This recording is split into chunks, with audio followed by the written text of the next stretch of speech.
बड़ी इंटरेस्टिंग बयान आ रहे हैं अखिलेश यादव के। तो फराज साहब, आज आप ही के साथ शुरुआत कर रही हूँ। पीडीए में अब पीडी पंडित जी हो गए।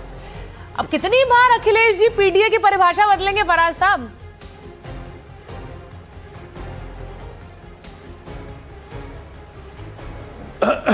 समझी नहीं आप सुचारिता जी? अरे समझाइए सर। देखिए क्या है कि कि आप साइंस आपने पढ़ी है? साइंस की स्टूडेंट रही हैं कभी आप? सर थोड़ा बहुत तो पढ़ाई है जी। अच्छा, तो आपने एक इक्वेशन पढ़ी होगी, P = P0 + ρgh। इसको बोलते थे हाइड्रोस्टैटिक प्रेशर। और हाइड्रोस्टैटिक प्रेशर का मतलब ये होता है, इसको मैं इंग्लिश में अच्छे से एक्सप्लेन कर पाऊंगा क्योंकि अंग्रेजी में ही पढ़ी थी, कि it is the pressure that produced by the weight of a liquid that is not moving.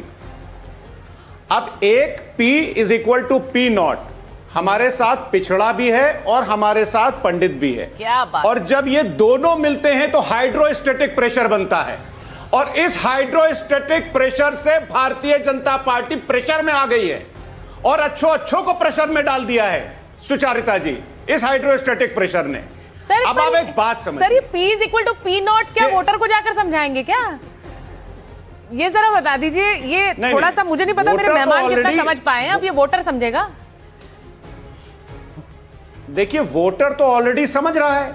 Voter इसलिए समझ रहा है कि राघवेंद्र वाजपेयी की उत्तर प्रदेश में हत्या हो गई और भारतीय जनता पार्टी उसको कोई रोक नहीं पाई।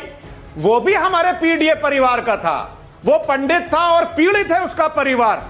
32 वर्षीय मोहित पांडे को गोरखपुर में पुलिस होटल में घुस करके उठाती है और उसकी बाद में फिर मृत्यु हो जाती है। तो वो भी पंडित था और उसका परिवार पीड़ित था, हमारे पीडीए का हिस्सा है। क्या नाम है, लखनऊ के चिन्हट में एक हमारे ब्राह्मण भाई को पुलिस कस्टडी में उसकी मौत हो जाती है और उसका परिवार यह आरोप लगाता है कि पुलिस के टॉर्चर से उसकी मौत हो गई। तो पंडित वो भी था, ब्राह्मण था और हमारे पीडीए का हिस्सा था क्योंकि उसका परिवार पीड़ित था। सुचारिता जी, एक बात आप समझिए। देखिए, अभी 18 सितंबर 2025 को अखिल भारतीय ब्राह्मण महासभा ने उत्तर प्रदेश में ब्राह्मण भाइयों की हत्याओं के ऊपर नाराजगी जताई थी। ये मैं नहीं बोल रहा हूं, ये हिंदुस्तान अखबार में छपा था, आप पढ़िएगा। और उन्होंने भारतीय जनता पार्टी की सरकार को यह चेतावनी दी थी कि यह अत्याचार रुकना चाहिए, वरना जो बांकेपुर में हुआ है ना, इनकी जो 9 टर्म के जो राष्ट्रीय अध्यक्ष की सीट जो गई है ना, उत्तर प्रदेश भी इनके हाथ से जाने वाला है। तो देखिए फराज जी, ये बात बिल्कुल तय है कि बांकीपुर की सीट भले ही पीके जीते हो, उसके ऑक्सीजन सारी विपक्षी पार्टियों को मिल रहा है, ये बात तो तय है। अब दूसरी बात, मैं पीडीए पर इसलिए पूछ रही हूँ क्योंकि सर उन्होंने खुद ही बोला कि पिछड़ा दलित पीडीए का P और D। अब आप बोल रहे हैं वो पंडित है। मैं सिर्फ ये समझना चाह रही हूँ, ये आप लोगों की पहले से अंडरस्टैंडिंग थी कि आने वाले समय में ऐसे करेंगे, या आपको लग गया कि ब्राह्मण वोट बहुत जरूरी है, उसके बिना हम जीत नहीं पाएंगे? ये रोज रोज परिभाषा बदलना, पीडीए पहली बार नहीं बदल रहे हैं ना अखिलेश जी? सुनिए, नहीं, कभी नहीं बदली। देखिए, आप मुझे बस 60 सेकंड दे दीजिएगा, मैं आपको एक्सप्लेन कर देता हूं। ठीक है, 60 सेकंड। जैसे भारतीय जनता पार्टी जो है वो मुसलमानों से नफरत करती है, लेकिन उस पर कायम रहती है कि ना मुसलमानों को ये MP बनाएंगे, ना मंत्री बनाएंगे, और ये मुसलमानों को इनके प्रवक्ता आकर के टीवी पर गाली भी देंगे। लेकिन हम जो हैं, हमारी पार्टी जो है वो सर्व समाज को साथ में लेकर के चलती है। माता प्रसाद पांडे कौन है, मैं ये जानना चाहता हूं आपसे, जिनकी विधानसभा में आदरणीय मुख्यमंत्री जी ने उनको एक बड़ी भद्दी बात कही थी। तो समाजवादी पार्टी का जो पीडीए है वो एक विचारधारा है, पिछड़ा। मैं आपको एक बात बता देती हूँ, आप फराज साहब ये कहना चाह रहे हैं, देखिए आप तो अपनी पार्टी के एक मुसलमान प्रवक्ता हैं। मैं धर्म में बांटकर कभी किसी को व्यक्ति को देखती नहीं हूँ। मैंने इसलिए ये बात बोली क्योंकि वहीं जहां पर आप ये बात बोल रहे हैं कि हमारे, देखिए माता प्रसाद पांडे आप आज गिना रहे हैं, आप पवन पांडे की बात अखिलेश जी आज कर रहे हैं, लेकिन आपके ऊपर, आप तो सबसे ज्यादा जाने जाते थे यूपी में समाजवादी पार्टी के मुसलमान वोट का। अगर कोई ठेकेदार है या मुसलमान वोट देता है और ये स्टेटिस्टिक्स दिखाता है तो वो आपकी पार्टी की तरफ जाता है। लेकिन वहां उस पर आपके ही अपने सहयोगी जो हैं, कांग्रेस पार्टी लगातार कह रही है, इमरान मसूद ने कहा कि आप लोग तो मुसलमानों के लिए कुछ करते ही नहीं है। तो ये शिफ्ट कब हो गया? ये शिफ्ट कहां से हुआ कि पहले जो पार्टी मुसलमानों के लिए अब वो ब्राह्मण कर रही है, हर बार वो पवन पांडे की बात कर रही है, माता प्रसाद पांडे की बात कर रही है। हो क्या रहा है और ये क्यों हो रहा है? मैं वापस आ रही हूं शिवम, ये क्यों हो रहा है ये जानना जरूरी। वो कह रहे हैं आप लोग तो मुसलमानों से नफरत करते हैं, वो करते हैं प्रेम। देखिए सुचरिता जी, ये पी के इतने सारे मीनिंग बता दिए फराज किदवई जी ने कि पी से तो पंडित भी है, पी से तो पिछड़ा भी है। ये समय के हिसाब से झूठ बोलना ठीक है, लेकिन इतना झूठ बोलना भी ठीक नहीं है। ये ट्वीट है अखिलेश जी का 17/6/2023 को एनडीटीवी का एक समिट हुआ था और उस एनडीटीवी के समिट में अखिलेश जी आए थे और आने से पहले पता उन्होंने क्या लिखा था? 2024 में पीडीए यानी कि पिछड़े दलित अल्पसंख्यक गठजोड़ एनडीए को हराएगा। और ये तस्वीर है भाई, प्लीज थोड़ा जूम इन कर दो, ये आप ही के कॉन्क्लेव की तस्वीरें हैं। कितना किस किस को झूठ बोलते रहोगे भाई? मतलब एनडीटीवी पर बैठकर पीडीए को पिछड़ा दलित अल्पसंख्यक बताते थे 2023 में, 24 में के जी पीडीए हराएगा, 26 तक आते आते उसमें जो है पहले आदिवासी भी था उसमें, पहले अल्पसंख्यक उन्होंने स्टैंड अखिलेश जी का ऑफिशियल ट्विटर है। तो फिर वो अब उसमें पंडित बता रहे हो। कल मुझे लग रहा है कि अगर ईरान में चुनाव लड़ने लग गए तो उसी पी में पर्शियन भी बता देना कि इसका पी का मतलब पर्शियन था, या फिर इसके अलावा पॉलिनेशियन बता देना, किसी और दुनिया में लग गए। कितना झूठ बोलोगे भाई? और चलो ये तो बोल दिया, ये तो एक अखिलेश जी हो गए जो झूठ बोल रहे हो, ऊपर से लेकर नीचे तक सारे झूठ। वो जो आपके पास बैगेज के नाम पर आदरणीय श्री राजकुमार भाटी जी हैं कि ब्राह्मण भली न वैश्य और इनमें भला न कोई, और कोई कोई वैश्य तो भली पर ब्राह्मण भला न कोई, उनका क्या करोगे भाई? यूट्यूब में सारा वहीं पड़ा हुआ है। ये दिन रात सुबह शाम जो गाली देते हो, और वो अखिलेश जी वही तो ब्राह्मण पांडे मिश्रा देख के ऐसे भड़क जाते थे। क्या नाम है आपका? क्या नाम है? ओहो अच्छा मिश्रा जी, पंडित हैं आप। क्या हो गया भाई?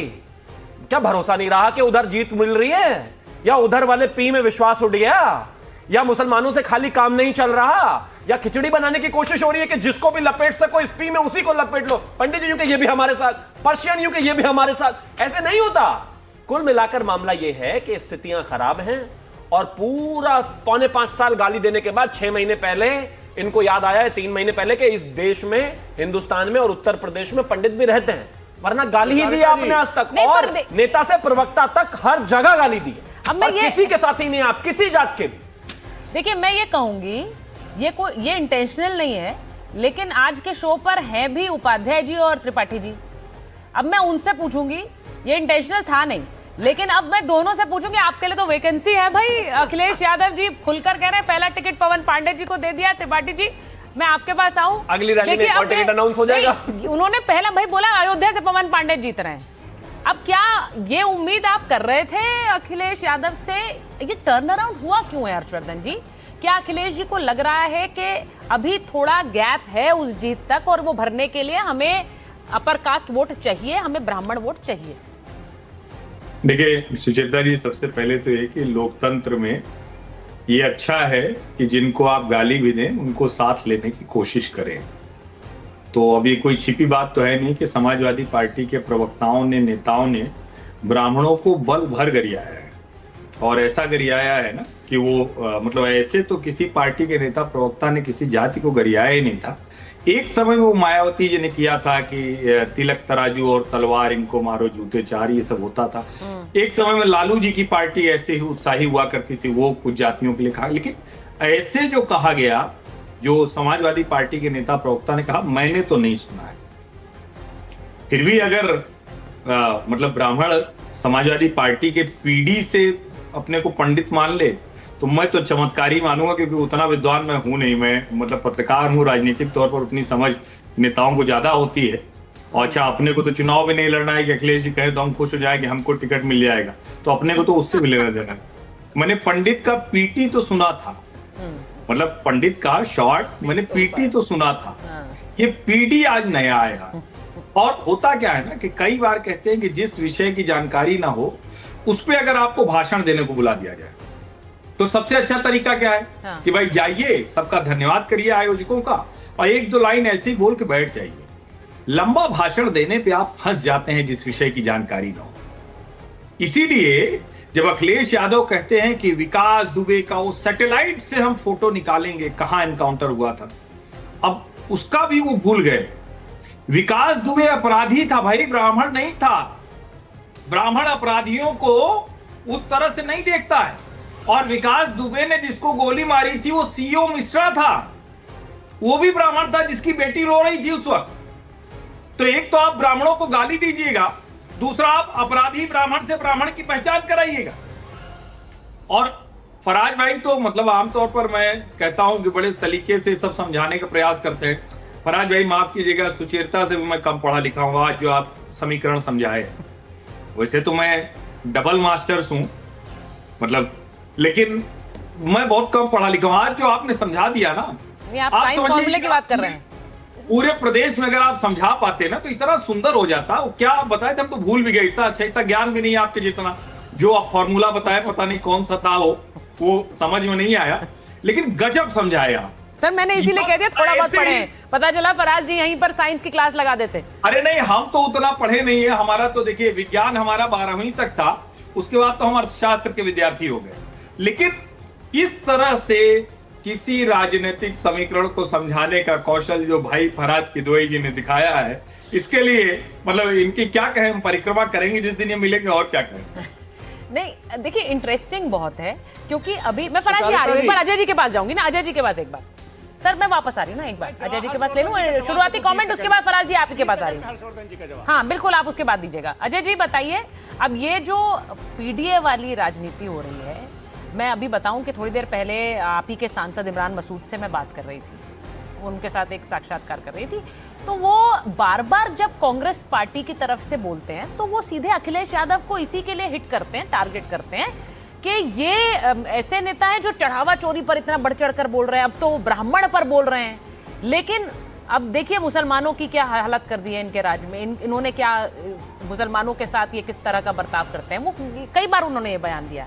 तो अब मैं ये कह रही हूं कि चढ़ावा चोरी पर मतलब कांग्रेस पार्टी भी ये देख रही है कि अचानक से सुर बदल गए हैं और ब्राह्मणों की बात कर रहे हैं अखिलेश यादव अचानक से। तो ये बात तो आप लोग भी महसूस कर रहे हैं, या आपको लग रहा है कि ठीक है चुनाव है तो ये तो करना ही पड़ेगा? सुचेरिता जी, आपको, आपके दर्शकों को और सभी पैनलिस्ट साथियों को नमस्कार मेरा। नमस्कार सर। बड़ा आश्चर्य लग रहा है आज का ये डिबेट सुन करके मुझे खुद ही, और ये इस बात को लेकर और ज़्यादा आश्चर्य लगा कि भाजपा के हमारे जो साथी हैं और भाजपा के समर्थित साथी हर्षवर्धन जी हैं, वरिष्ठ पत्रकार, दोनों के पेट में दर्द हो गया ब्राह्मण का नाम सुनकर। अरे भाई इतना दर्द क्यों हो रहा है आपको? भरत तिवारी की हत्या हुई बिहार में, तब तो दर्द नहीं हुआ आपको? आपने उस पर कोई बात नहीं रखी। किस तरह से वहाँ हाहाकार मचा, पूरी एक समाज, एक जाति विशेष को लेकर के कितना अत्याचार भाजपा के लोगों ने किया। उत्तर प्रदेश में भी ये हाल लगातार हो रहा है। एक जाति विशेष के लोगों की तैनाती, चाहे वो ब्लॉक लेवल पर हो, चाहे थाने पर हो, या कप्तान लेवल पर हो, या पंचम तल पे हो,